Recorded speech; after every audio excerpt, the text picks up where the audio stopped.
strength, my shield. To you alone may my spirit yield. You alone are my heart. என்னைக்காவது நீங்க இந்த கேள்வியை உங்கள்கிட்ட கேட்டு பார்த்திருக்கீங்களா? நீங்க யார் அப்படின்ட்டு. இந்த நான் யார் அப்படிங்கிற கேள்விக்கு நம்ம ரெண்டு இடத்துல நம்மளால பதில் தேட முடியும். ஒண்ணு, நம்ம அறிவியல்ல இந்த கேள்விக்கான பதிலை தேடணும் அப்படின்னா அறிவியல் நம்மளுக்கு கொடுக்கிற பதில் என்ன அப்படின்னா மனிதர்கள் எல்லாருமே ஒரு சமுதாய விலங்கு.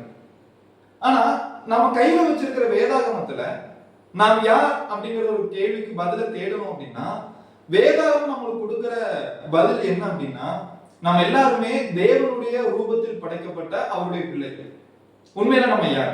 இந்த கேள்விக்கான பதில் இந்த பூமியில என்னுடைய பர்பஸ் என்ன அப்படிங்கறத அடிப்படையாக கொண்டது.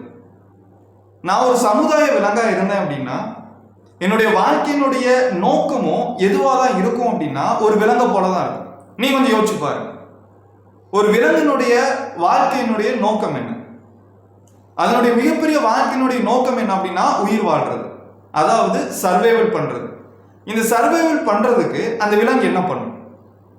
அது வேட்டைக்கு போயிட்டு உணவை தேடி தனக்காகவும் தன்னுடைய குடும்பத்துக்காகவும் அது கொடுக்கும் இல்லையா? அப்போ நான் ஒரு சமுதாய விலங்கா இருந்தேன் அப்படின்னா என்னுடைய மிகப்பெரிய நோக்கமும் இலக்கும் என்னதாக இருக்கும் அப்படின்னா அது சாப்பாடாக தான் இருக்கும், அது உணவாக தான் இருக்கும். அப்போ நான் தேவனுடைய மனுஷனா இருந்தா என்னுடைய வாழ்க்கையினுடைய நோக்கம் என்ன? சங்கீத புஸ்தகம் 95வது சங்கீதம் 6வது வசனம், நம்மை உண்டாக்கின கர்த்தருக்கு முன்பாக நாம் பணிந்து குனிந்து முழங்காற்படியிட கடவும் வாருங்கள். நான் தேவனுடைய பிள்ளையா இருந்தேன் அப்படின்னா இல்ல ஒரு தேவனுடைய மனுஷனா இருந்தேன் அப்படின்னா என்னுடைய வாழ்க்கையினுடைய நோக்கம், என்னுடைய வாழ்க்கையினுடைய பர்பஸ் யாரா இருப்பார்னா தேவனா இருப்பார். நான் தேவனை தேடும் போதும் தேவனுக்காக வாழும் போதும் நான் தேவனை ஆராதிக்கும் போதும் இந்த உலகத்துக்கும் அறிவியலுக்கும் நான் சொல்ற பதில் என்ன அப்படின்னா நான் ஒரு சமுதாய விலங்கு கிடையாது, நான் ஒரு தேவனுடைய மனுஷன் அப்படின்ட்டு. நான் தேவனுடைய மனுஷன் அப்படிங்கிறதுக்கு இன்னொரு மிக முக்கியமான காரணம் என்ன அப்படின்னா வேதாகமத்துல ஆதியாகம புஸ்தகம் 1வது அதிகாரம் 26வது வசனத்துல தேவன் மனுஷர்களை அவருடைய சாயலை உண்டாக்கி இருக்கிறார் அப்படின்னு படிக்கிறோம். அதாவது தேவன் எப்படிப்பட்ட குணமுடையவராக இருக்கிறாரோ அதே போல தேவனுடைய பிள்ளைகளும் இருக்கிறாங்க. தேவன் அன்புள்ளவரா இருக்கிறார் அப்படின்னா அவருடைய பிள்ளைகளும் அன்புள்ளவங்களா இருக்கிறாங்க. தேவன் இறக்க குணமுடையவரா இருக்கிறார் அப்படின்னா அவருடைய பிள்ளைகளும் இறக்க குணமுடையவங்களா இருக்கிறாங்க. எபேசியர் புஸ்தகம் 2வது அதிகாரம் 10வது வசனம், ஏனெனில் நற்கிரியில் செய்கிறதற்கு நாம் கிறிஸ்து இயேசுக்குள் சிருஷ்டிக்கப்பட்டு தேவனுடைய செய்கையா இருக்கிறோம், அவைகளில் நாம் நடக்கும்படி அவர் முன்னதாக அவைகளில் ஆயத்தம் பண்ணி இருக்கிறார். நான் சமுதாய விலங்கு இல்ல, நான் தேவனுடைய மனுஷன் அப்படிங்கிறதுக்கு 2வது மிகப்பெரிய முக்கியமான காரணம் என்ன அப்படின்னா தேவனுடைய பிள்ளைகள் நற்கிரியை செய்யணும். நான் எப்பெல்லாம் நற்கிரியை செய்யறனோ அப்பெல்லாம் இந்த உலகத்துக்கு நான் எதை காமிக்கிறேன்னா நான் சமுதாய விலங்கு இல்லை, நான் குரங்குலேருந்து வந்தவன் இல்லை, நான் தேவனால் உண்டாக்கப்பட்டவன் அப்படின்னு காமிக்கிறேன்.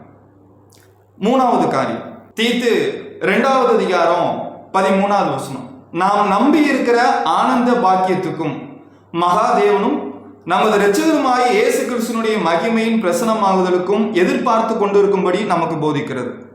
நான் சமுதாய விலங்கு இல்ல, தேவனுடைய மனுஷன், தேவனால் உண்டாக்கப்பட்டவன் அப்படிங்கிறதுக்கு இன்னொரு மிகப்பெரிய ஆதாரம் என்ன அப்படின்னா என்னுடைய நம்பிக்கை. என்னுடைய நம்பிக்கையானது இந்த பூமிக்குரிய வாழ்க்கையோடு மட்டும் முடிஞ்சு போறது கிடையாது. என்னுடைய நம்பிக்கைங்கிறது பரலோகம் அப்படின்னு ஒன்று இருக்கு. இயேசு கிறிஸ்து ஒரு நாள் இந்த பூமியின் மேல நிற்பாரு. அப்போ தேவனுடைய பிள்ளைகளா இருக்கிற நம்மளை அவர் பரலோகத்துக்கு கொண்டு போவாரு அப்படிங்கிற நம்பிக்கையில நான் இந்த பூமியில வாழும்போது இந்த உலகத்துக்கும் இந்த சமுதாயத்துக்கும் ஒரு விஷயத்த நான் தெளிவா சொல்றேன். எதை சொல்றேன் அப்படின்னா நான் ஒரு சமுதாய விலங்கு இல்லை, நான் பரிணாம வளர்ச்சி அடைந்த ஒரு விலங்கு இல்லை, இல்லை நான் ஒரு கூட்டமா வாழ்ற ஒரு சமுதாய விலங்கு இல்லை, நான் தேவனால் உருவாக்கப்பட்ட தேவனுடைய மனுஷன் உலகத்துக்கு காட்டுறேன். இப்ப நீங்க யோசிச்சு பாரு, நீங்க தேவனுடைய மனுஷனா இல்ல சமுதாய விலங்கா? உங்களுடைய பர்பஸ் இந்த பூமிக்குடைய வாழ்க்கையோட முடிஞ்சு போதா, இல்ல இந்த பூமியில உங்களை உண்டாக்குனவருடைய பர்பஸை நீங்க நிறைவேற்ற பாக்குறீங்களா? உங்களுடைய நம்பிக்கை என்ன? உங்களுடைய நம்பிக்கை இந்த பூமிக்குரிய வாழ்க்கையோட முடிஞ்சு போதா? உங்களுடைய நம்பிக்கையை நீங்க ஒரு மனுஷன் மேல வச்சிருக்கீங்களா, இல்ல உங்களுடைய நம்பிக்கையை நீங்க தேவன் மேல வச்சிருக்கீங்களா? நீங்க தேவனுடைய மனுஷனா இல்ல சமுதாய விலங்கு? ஆனா ஒரு விஷயம் என்னால தெளிவா சொல்ல முடியும், நாம் எல்லாருமே சமுதாய விலங்கு கிடையாது, நாம் ஒரு மிருகம் கிடையாது, நாம் தேவனால் உருவாக்கப்பட்ட அவருடைய பிள்ளைகளாக இருக்கிறோம். நாம் தேவனால் உருவாக்கப்பட்ட அவருடைய பிள்ளைகளா இருக்கிறதுனால நாம் தேவனுடைய பிள்ளைகளை போல நடக்கணும் அப்படின்னு தேவன் விரும்புறார். You alone are my strength, my shield. To you alone may my spirit yield.